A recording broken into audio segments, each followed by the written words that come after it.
Hold your head up high, don't fear no evil. Fix your eyes on this one truth. He's madly in love with you.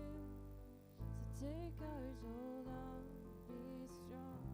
Remember where our help comes from.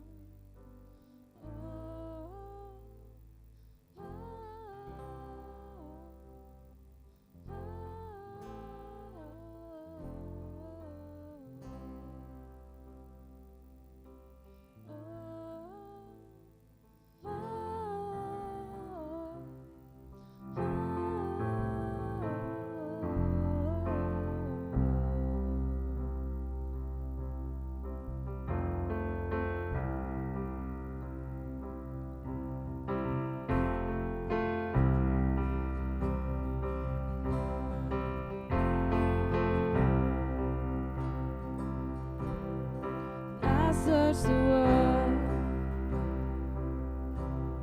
but it couldn't fill me. Man's empty praise, the treasures that fail, I'll never enough. Then you came along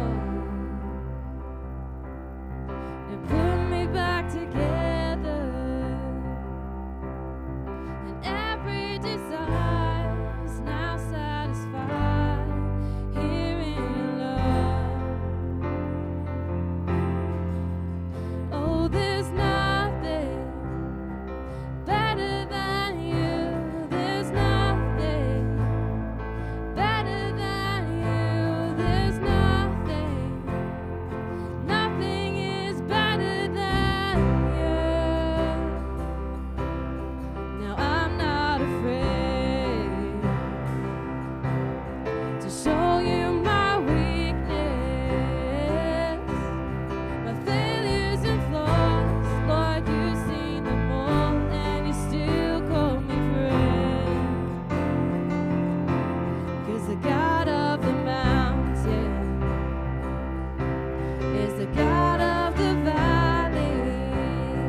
Turn mourning to dancing.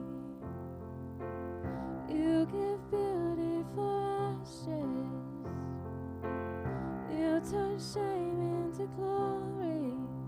You're the only one who can. You turn mourning to dancing. You give beauty for ashes. Turn shame into glory. You're the only one who can. You turn graves into gardens.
Your mercy is calling out.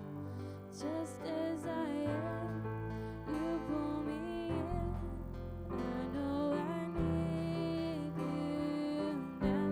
My heart has been in your sight long before my first breath.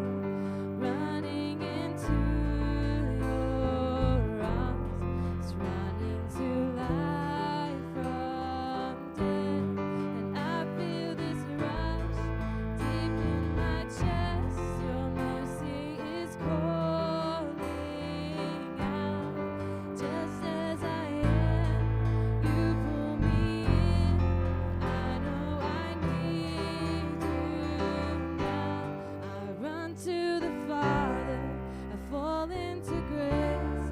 Done with the hiding, no reason to wait. My heart needs a surgeon, my soul needs a friend. So I run to the Father again and again. I run to the Father, I fall into grace. I'm done with the hiding, no reason to wait. My heart needs a surgeon, my soul needs a friend. So I run to the Father again and again and again and again. Oh, oh, oh, again and again.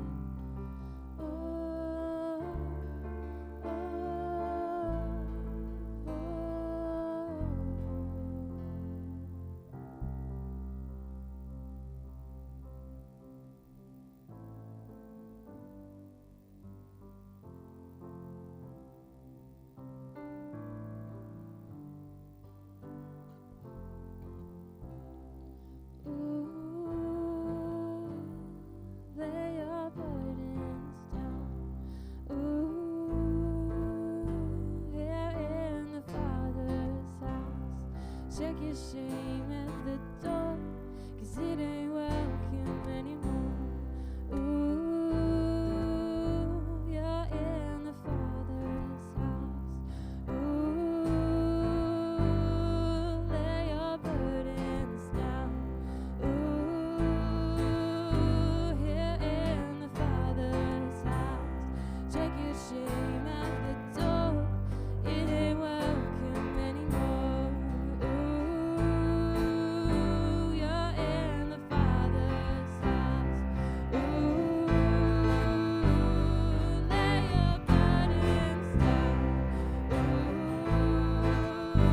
Here in the Father's house. Check your shame at the door. It ain't welcome anymore. You're in the Father's house.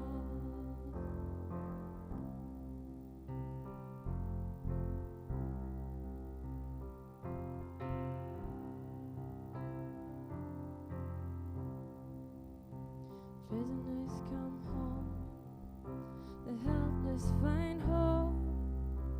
Love is on the move when the Father's in the room. Prisoners come home, the helpless find hope. Love is on the move when the Father's in the room. Prison doors swing wide, the death come to life. Love is breaking through when the Father's on the move. Prison doors swing wide, the death come to life. Love is breaking through when the Father's in the room. Lay your burdens down. Here in the Father's house. Check your shame at the door. It ain't welcome anymore. You're in the Father's house.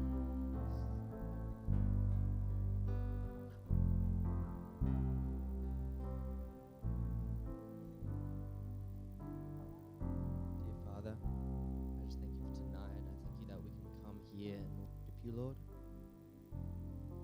I just pray that whatever burdens, whatever things that we've gone through over the past week, that we can just come here, Lord, and rest in you. And going into Beck's talk tonight, I just pray that we can focus on what she has to say and what you'd say through her, Lord. In Jesus' name, amen.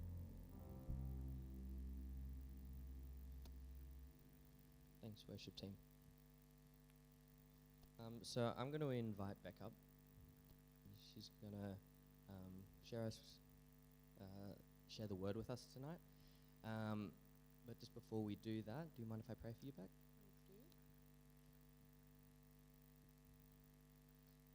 Dear Father, I thank you for Beck. I thank you for what she's prepared for us tonight, Lord. I just pray that as you speak through her, Lord, that we will take to heart what she has to say, and that we will hear you, Lord, and we'll hear what you have to say for each and every one of our personal lives, Lord. Thank you, Father. Hello. It's working. It's nice to be back. I don't think I have been here in probably over a month.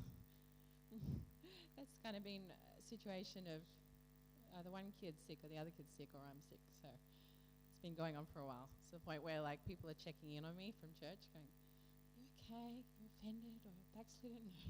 So no, I'm just sick in this COVID age. So yeah, it's good to be here. We're going to we've been looking at characters of the Bible. So I chose my favourite, made sure I was scheduled on for my favourite character, and that is Daniel.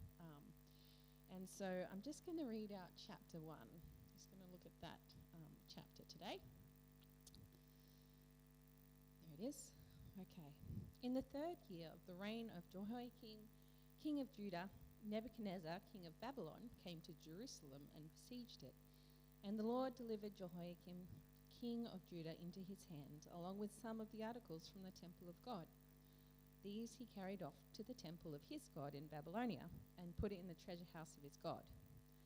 Then the king ordered Ashpenaz, chief of his court officials, to bring into the king's service some of the Israelites from the royal family and the nobility, young men without any physical defect, handsome, showing aptitude for every kind of learning, well-informed, quick to understand, and qualified to serve in the king's palace.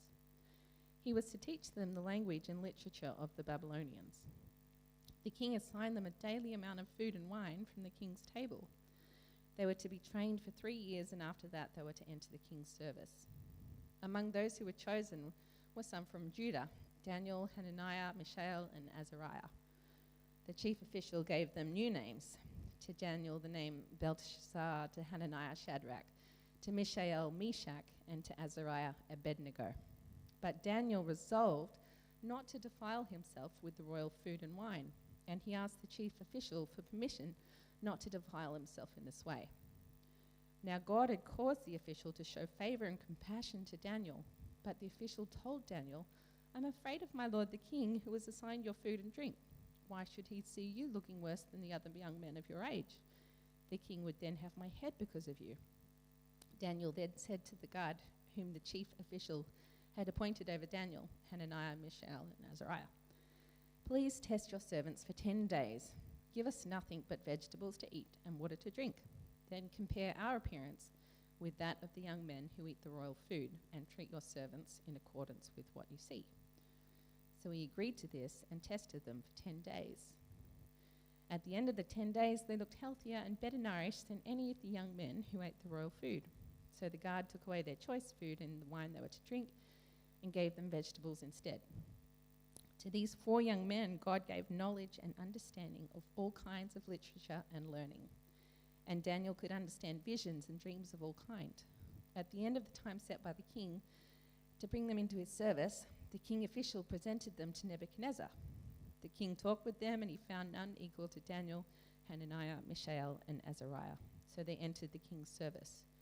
In every matter of wisdom and understanding about which the king questioned them, he found them 10 times better than all the magicians and enchanters in his whole kingdom. And Daniel remained there until the 1st year of King Cyrus. It's a lot of words, a lot of long names too. So, yeah. So I'm just going to share some fun facts about Daniel. I like fun facts.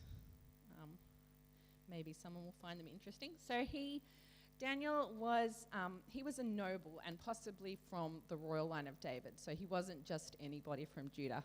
He was kind of like a high-ranking hostage situation. So it's like, you're here, you're well looked after, but you're not here by choice. So he was good-looking and incredibly intelligent. Like we said, they're 10 times smarter than all of the learned men that were already in the kingdom. And he would have came at 16, been 16 plus 3 at when kind of he was tested and brought into the king.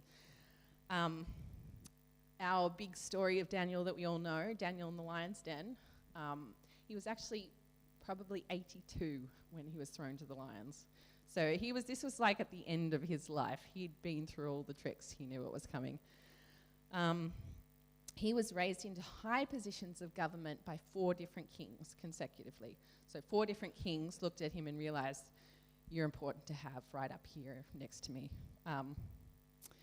He spoke to God 3 times a day, and in turn, God spoke to him through dreams that spoke about prophecies of the end times, and he actually prophesied to the day that Jesus announced himself as king when he rode into Jerusalem on a donkey.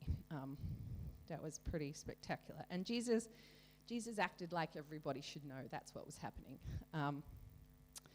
It's likely that the wise men who came to give gifts to the young Jesus, it's likely that they were probably descended from these group of wise men that Daniel was put in charge of. So a group that would have taken Daniel's prophecies and carried them on and guarded them and taught to look for the signs that were kind of said in those prophecies.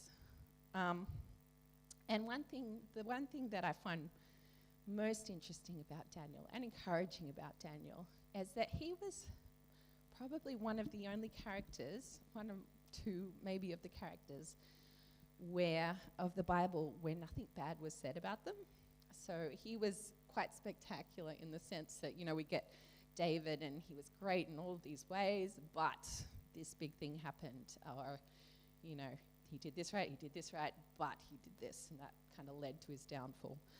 So with Daniel, we kind of have none of that, which I think is kind of cool to see every now and then. Some people can make it without falling over badly. And I just kind of thought something that I really enjoy about the book of Daniel is that he's kind of brought into a situation that we kind of live in. So he's brought out of, a place that they're all about worshipping God and remaining clean before him. Now he's brought into a place where the culture is opposed to God. They worship false gods, many gods. One true God is not a concept. And it would have been really hard for him to stay clean before God in that culture. He's away from Jerusalem. He's away from the sacrifices that kind of God ordained through Moses' law that would make him clean if he messed up.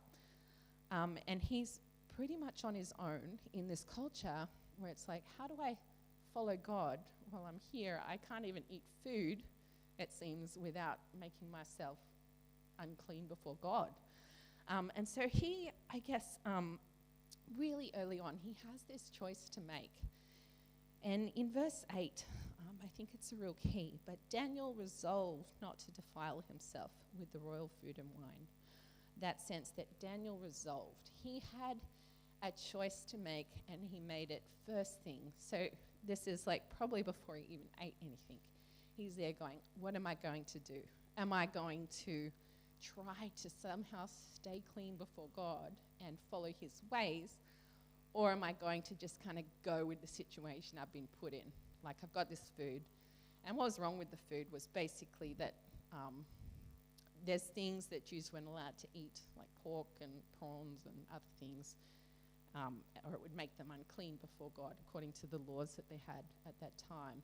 And if it was prepared by someone who was unclean before God, that also made it unclean. Or it's likely that some of the food was sacrificed to other gods. So even in eating it, Daniel would be like worshipping other gods. So there were a whole lot of issues. And Daniel decided, he resolved not to defile himself in this way. And I think that's, something that I think we often don't think of enough, that sense that where we stop and think and resolve our course of action. So just looking at that word resolve, it's to make decision formally or with determination.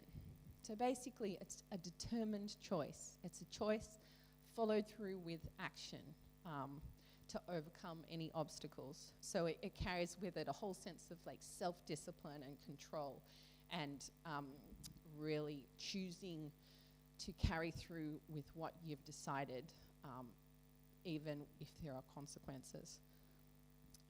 So what did he resolve? It says that he resolved not to defile himself. So basically, he resolved to keep God's ways even in a culture that opposed them. And something else that it seems like he resolved is he resolved to protect his worship. This was something that Daniel was known for over and over, even his friends, where there were people that would try to force Daniel to worship something other than God, or force him not to worship and pray to God. And the consequence was always like graphic death. I think these Babylonians were pretty gruesome. It's like, throw them to the lions or throw them in the burning furnace. It's like, can't you just like give lethal injection, or I don't know. It's just like, it's very dramatic. So Daniel, he set his non-negotiables early. And I think I often find myself, I guess, being carried along with life. And you love God and you follow God, but then you kind of just start making choices and letting yourself kind of drift along into things that it's just like, oh, it's just easier if I do this, or, I should do that, but it's too hard. But you kind of drift without that sense of, hang on a minute, this isn't lining up with my core values here. And we often don't take that time to stop and evaluate and resolve and to follow through with that. And I think like Daniel, there are times in our lives where it's important to do that, and that's often at kind of those crossroads seasons, or those times where you are coming into a new season or a new situation. I guess I can think of some like coming out of school and going into work, or coming out of just being a child and then coming into, okay, what do I actually believe? Not just my family, even starting a new relationship. How am I going to be with a boyfriend or girlfriend? I'm going to be consumed in them. Am I going to be physical with them? Like, what's my core values? What's my non-negotiables here before I enter into this situation? Or even marriage, are we going to serve God together and stay, focused and on mission, or are we going to kind of, we're married now, so we don't have to do anything? There's always these times in our life where we have to kind of stop and go, okay, what do I resolve here? What's my choice? What way do I want to carry on? Because I think the world, we often view the world as being passive. It's just like life isn't trying to separate you from God. But the reality is that this world is actively trying to draw you away from God, because we have an enemy who is very interested in getting you off track just by a few degrees, because he knows that if he gets you off track by a few degrees, when you've gone down this, followed this road, you're so far away from God, where God would have wanted you to be. I can think of a time where I kind of had to make this choice. For me, it was about work, so I just started working at this photography studio, and it was cool. And they were Christians, and one thing that I kind of really felt strongly about, was a conviction for me, was that I didn't want to work on Sundays.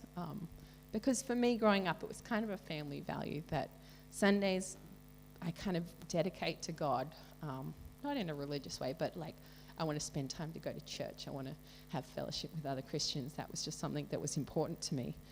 And I kind of sat down with my boss and had a really awkward conversation of, I don't want to go, work on Sundays because I think it just goes against my convictions.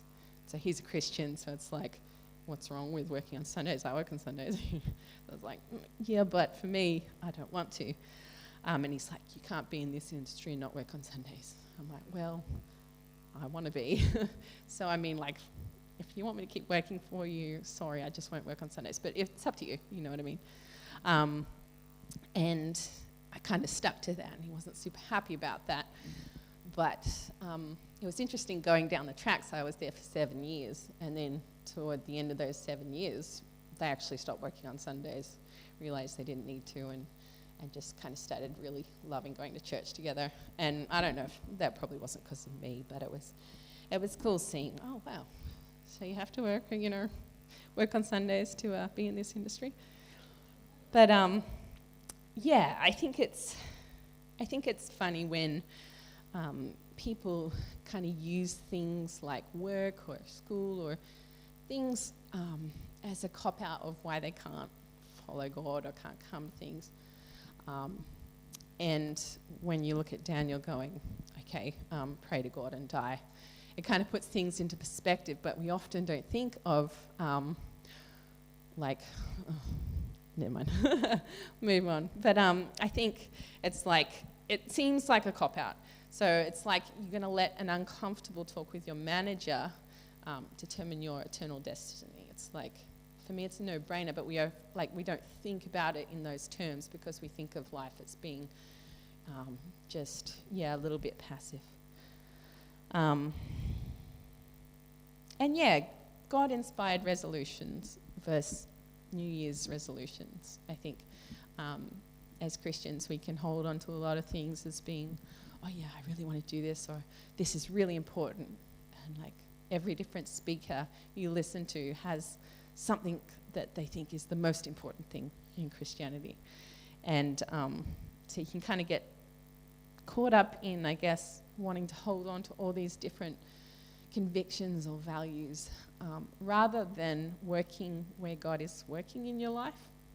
I think when you're on track with God, in step with God of, okay, no, this is a conviction and this is where God's working in my life, and I'm going to walk into that. That's when God blesses you and gives you the ability to carry on with that conviction. Because we often, New Year's resolutions, we have, oh, I'm going to the gym, I'm going on this diet, or I'm going to be better at reading my Bible. They're just wishy-washy ideas that don't carry the power of God to bring change. Resolve. My second point is that resolve is rewarded with influence often. Daniel carried out his resolution to not defile himself. He carried it out with respect to the people that were over him, and he committed himself to doing everything that was asked of him, and he was given favor by God with those people, and he was blessed with wisdom and understanding. And so when he comes out of these 3 years of study and he's talking to the king finds that him and his friends are by far more intelligent, more understanding than all of these other wise men of the kingdom. Influence. And he's raised to a place of influence with the king. And I think people of resolve and conviction tend to be, in one way or the other, people of influence and can often be leaders, whether it's in a big way or whether it's just influence in people's lives, where people look at their life and go, you know what you're talking about, or I want to be like you, so I'll listen to you.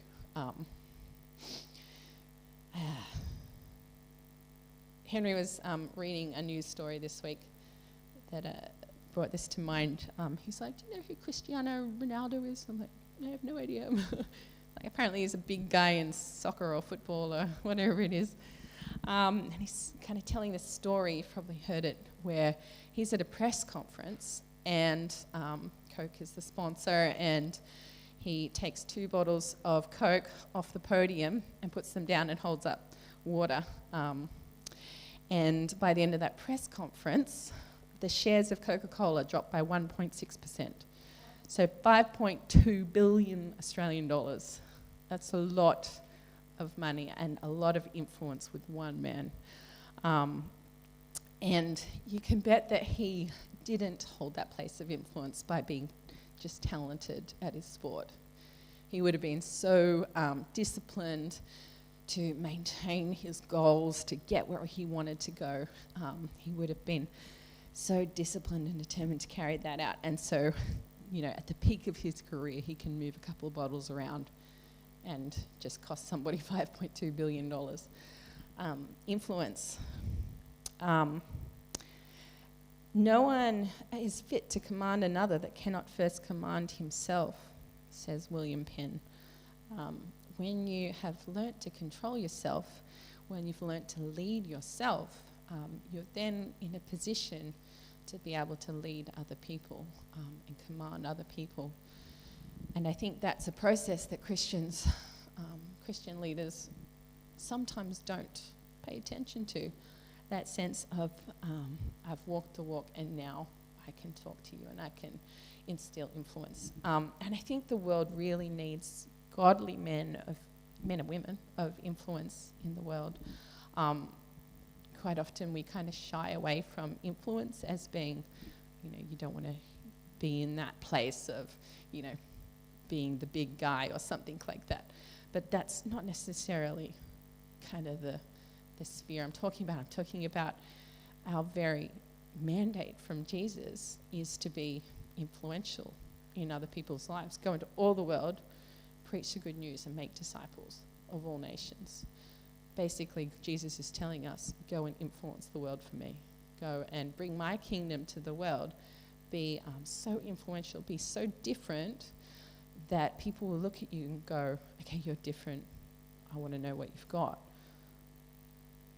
And I think that weak people can't create that sort of influence. People that don't know how to follow God's ways or haven't made that resolution to go against the current can't be those people that can influence the world. We really need to, I guess, go against the current in that way, to be able to be those people that can influence others for Jesus. Yeah. So I guess, I don't know, I don't want to necessarily do a time of reflection. I know the Nicks might be doing that in a minute, but I just think really encourage you to read the book of Daniel, read all that happens in his life, be encouraged by somebody who can take stands and stand on no compromise, live a life without compromise, and take the time to, I guess, evaluate where your life is at and go, okay, is it lining up with what I really believe? Is my life lining up with what I value most, or does my life kind of reflect something that I don't necessarily think is important, but somehow I've managed to get there anyway? Are there areas that need some resolution? Is there areas that need some strong conviction and some strong stands, and cut some things out and step into some things with more intentionality? Just look at where is God working in my life, and how can I stand in those areas and see, be in step with him, see where he's working and walk through that with him. So that's all I had to say. Read the book of Daniel. Henry may be talking a little bit more about it next week. That's up to him. But I'll just give it back to Nick. Thanks, Beck. I think that was something that really we can relate to. I know I can personally. Growing up in a non-Christian family and being surrounded by people who aren't Christians and sort of pushing me in other directions has been a bit of an interesting journey. But I think something that sort of stuck with me is that that moment where you have to make that choice. And something that I sort of try to do, a little rule of mine, is 5 seconds. I read a study once when I was younger. Your frontal lobe, which is the part that makes your decision making, it takes 5 seconds for you to start to rationalize, come up with excuses. But if you make your decision in the first 5 seconds, of course, don't make life decisions in 5 seconds. I'm not saying that. But just those little things, like simple. I started it because I used to hate getting up in the morning and like just getting ready and doing things. So I said, okay, 5 seconds. And if I lie in bed for more than 5 seconds, I'll lie there for another half hour. But if I get up in that 5 seconds, I'm up now. That's the next step. Let's do the next thing. So I started to try and do that in other areas of my life. Not all areas, because I don't want to make rash decisions, but yeah, just a little bit of something that I sort of took from that personally. But now I'm going to welcome the worship team back up. And just as they play, I thought we'll do something, as they're sort of playing in the background, I want you guys to sort of reflect on what Beck said. Reflect on sort of how we can begin to make these decisions in our lives, where maybe we've made the wrong decisions and where maybe we think we need to change our ways and head down the right path a little bit more, and maybe think about who we might be influencing, both in a good way and in a bad way, and sort of just reflect on that. Now, I also just think it would be nice if we sort of have, I love that we can have a community of prayer and fellowship and that people can support each other. So if you do feel as if you're sort of needing a bit of extra help in that and you want to talk to someone, don't feel forced to, but like just maybe tell the people around you, put your hand up, just say, yeah, I'd love some prayer about this. I'd love to delve into it a little bit more. And this isn't just limited to now. This could be like after church. Just continue. I encourage you to continue the conversations. But yeah, I'll hand over to Kath, and they're probably going to sing some songs, and I just think it would be nice if you can join in with the songs. If you don't really want to be involved in the reflection time, just reflect on the songs, sing the songs. But if you do, just sort of do that in your own space and welcome other people into that. Yeah. Thanks, Kath.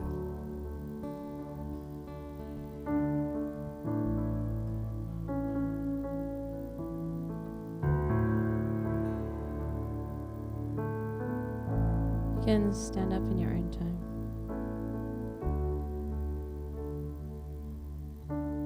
I was an orphan lost at the fall, running away when I'd hear you call. But Father, you worked your will. I had no righteousness of my own. I had no right to draw near your throne. But Father, you love me still. And in love before you laid the world's foundation, you've predestined to adopt me as your own. You have raised me up so high above my station. I'm the child of God by grace and grace alone. You left your home to seek out the lost. You knew the great and terrible calling, but Jesus, your face was set. I worked my fingers down to the bone, but nothing I did could ever atone. But Jesus, you paid my debt. By your blood I have redemption and salvation. Lord, you died that I might reap what you have sown, and you rose that I might be a new creation. I am born again by grace and grace alone. I was in darkness all of my life. I never knew the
Should nothing of our efforts stand, no legacy survive, unless the Lord does raise the house in vain, its builders strive. To you who boast tomorrow's gain, tell me, what is your life amidst the vanishes at dawn? Oh, glory be to Christ. Oh, glory be to Christ our King. Oh, glory be to Christ. His rule and reign will ever sing. Oh, glory be to Christ. His will be done, His kingdom come on earth as is above. Who is Himself our daily bread? Praise Him, the Lord of love. Let living water satisfy the thirsty without price. We'll take a cup of kindness there. Oh, glory be to Christ. Oh, glory be to Christ our King. Oh, glory be to Christ. His rule and reign will ever sing. Oh, glory be to Christ. When on the day the great I am, the faithful and the true, the Lamb who was for sinners slain is making all things new. Behold, how God shall live with us and be our steadfast light, and we shall live His people be. Oh, glory be to Christ. Oh, glory be to Christ our King. Oh, glory be to Christ. His rule and reign will ever sing. Oh, glory be to Christ.